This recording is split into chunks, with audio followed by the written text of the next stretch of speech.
Next time you find a penny, imagine it represented $100 million. Just what can you do with that kind of money? My mind can't comprehend such big numbers, so I decided I would try to get online and hypothetically spend my $100 million penny. Check it out. Of course, the first thing I do is pay off all my debts, my credit cards, my student debt, my car loans, my mortgage. The total consumer debt per American averages out to be $44,000, and here's my penny.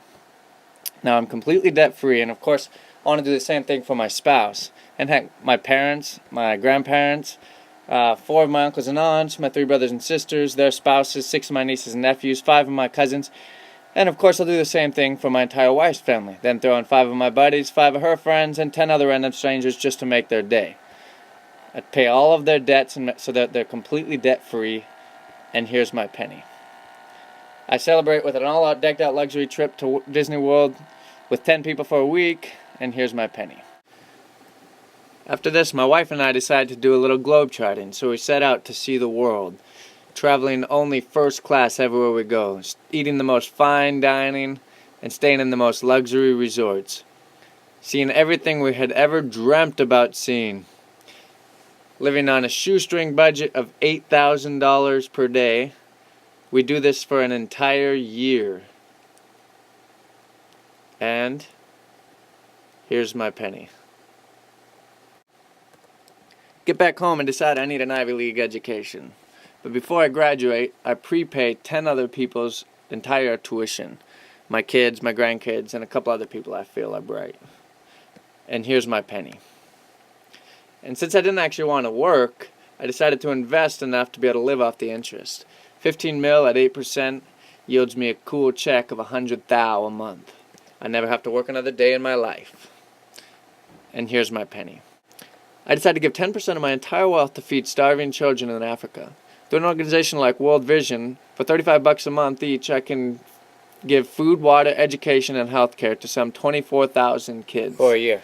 If you put them all into cars, that would fill up at least 3 times the amount of cars you see here. And here's my penny. I decided I need to settle down and buy a little home, so I look at something like this, or maybe something like this with so big it has its own zip code, or this, or something like this with its own private water park on the beach. And here's my penny.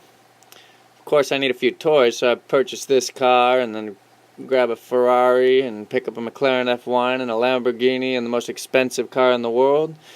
And here's my penny. And I cannot go without a luxury vacation home in the Bahamas, so I pick up this pad, and here's my penny. And to get there, I need my own private jet. And to get around the island, I need my own private helicopter, just for fun. And here's my penny. At this point, I've spent barely over 3/4 of my $100 million penny, and I honestly can't think of anything else to buy. I could get on Facebook and pay off all the debts of 500 of my friends. I could invest and make another $40,000 a month in interest. Or I could support another 60,000 African children for a year. Or heck, I could even throw a lavish $10,000 party every weekend for the next 50 years. At this point, it should be quite evident that this $100 million penny is worth a lot.